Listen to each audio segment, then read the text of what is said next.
Ako?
Our first distinguished guest speaker, and then my inaanak, the OIC Schools Division Superintendent of SDO General Trias City, will be the one to introduce our second distinguished guest speaker. So let me do my assignment first. Introducing our first distinguished guest speaker. Well, our distinguished guest speaker will make this undertaking more memorable and worth attending. Why? Because the story of his life is definitely exciting and interesting. Enough for us to be inspired, to move, and to be determined to become successful like him. He is a learning leader who will push us to do more, to serve more, and achieve more, defying all the challenges in life. He will inspire us to work hard and smart and become the best version of ourselves so that we can have valuable legacies in the department, in the agencies, in this world where we are serving. And he always stands victorious against all odds. Most importantly, he rose to every challenges.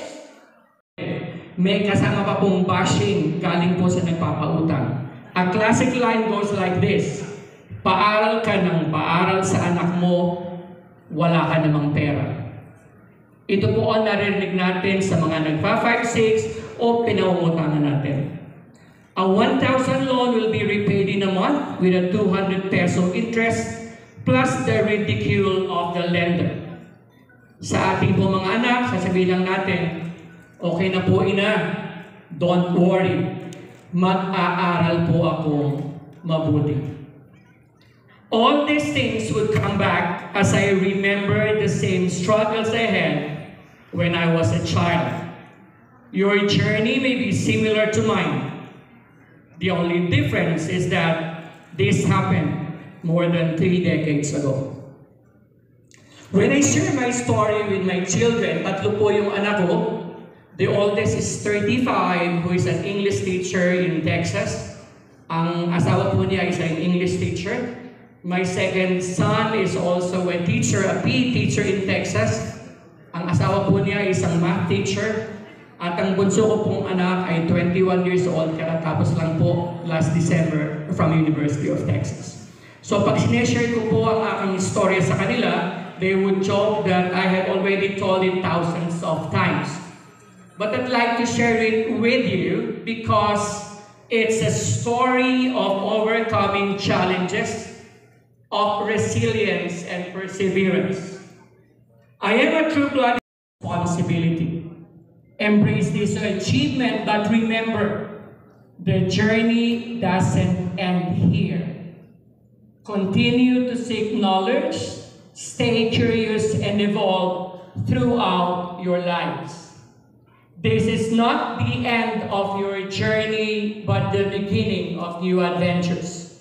Use your knowledge, skills, and talents to create positive change in the world.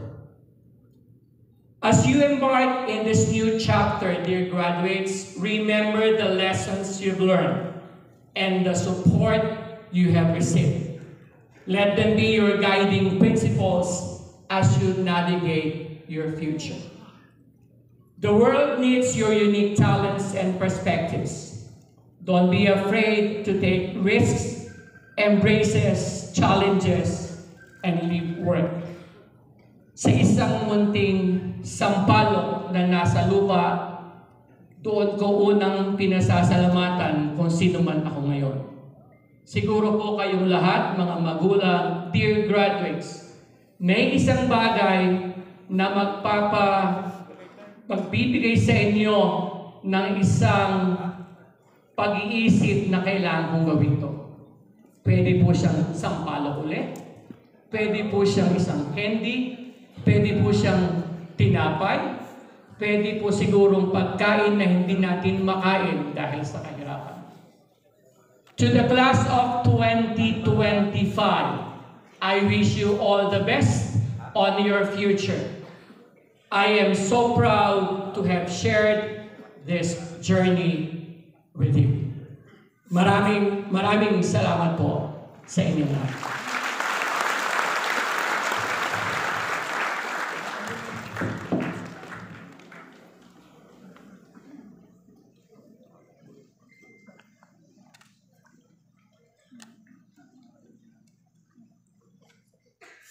All the requirements of your respective programs, I now confirm upon you, graduates of the undergraduate and graduate programs, the degrees you have rightfully earned with all the rights, privileges, and honors appurtenant thereto. Congratulations, my dear graduates.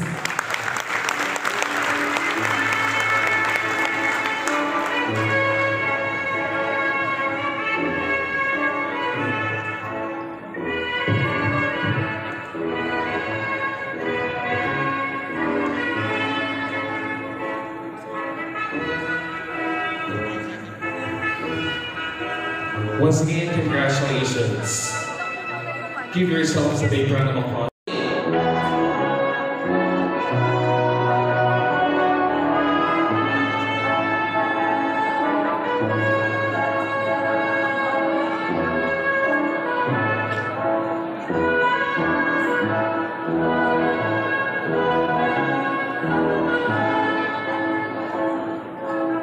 Sacro Eliza May D. Sing Lai or Li P.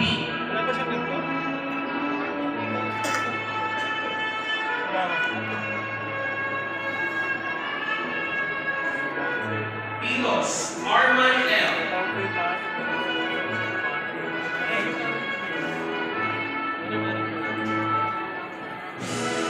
Vivian Kristen B.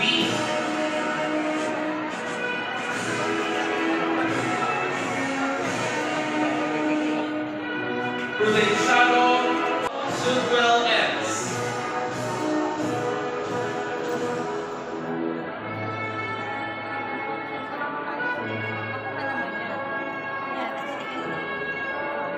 Chico John Dalen A.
Ladies and gentlemen, the recessional.